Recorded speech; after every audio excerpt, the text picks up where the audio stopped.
actually never knew that that was a language that was native to Jamaica, but I do find it very interesting that that's something that he included all throughout this piece. And I would question some of the spelling of things, like is Creole, do you actually spell Y-U for you, or is he just trying to basically signal to us that this was his family? Anyways, literally did not know that. She learned something new every single day.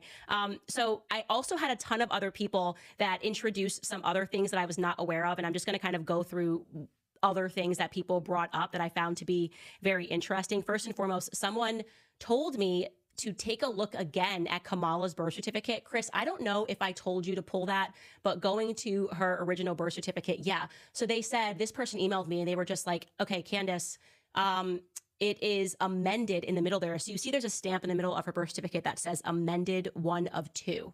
And this person apparently was born in the exact same place as Kamala at the exact same time. He claims that his birth certificate is a different color. Okay, not a big deal, but he said that there was some change made on this birth certificate because it says amended 1 of 2.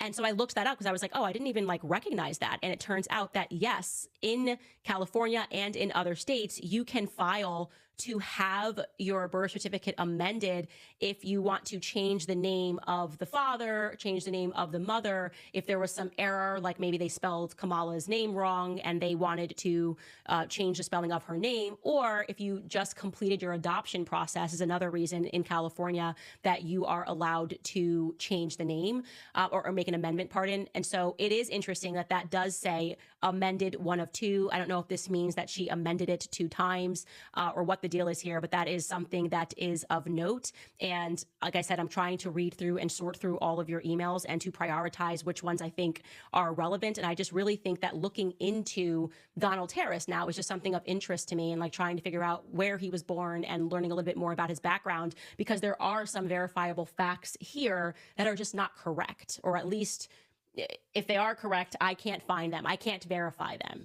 And I think it's fair, by the way, to investigate this, because this woman has suddenly leaned very into this idea that she's Black and she is running for president of the United States. So when you decide to run for the president of the United States, we have a right to fact check everything that you put into the public domain. And one thing that I could not check out was that didn't check out for me was the idea that Miss Iris had 8 children. None of the numbers that he keeps introducing here seem factual to me. And all that we do know about Kamala Harris's father is that he is and was a radical communist. Like, that is a fact. It is not a fact that they can step aside from. He was very involved in the early communist movement. And so that should be of interest to people. And here's my question. If you're watching this and you are a committed Kamala voter, my genuine question would be, if you found out that she essentially lied about her entire background and she stole somebody else's like grandmother and pretended that this was her grandmother, would you change your mind about Kamala Harris? Or are we so committed and so into our other camps that it wouldn't really matter to you because you just are like, you know what, I just could never see myself voting for a conservative, and so I'd rather have someone who's, you know, conveniently pretending to be Black all of a sudden?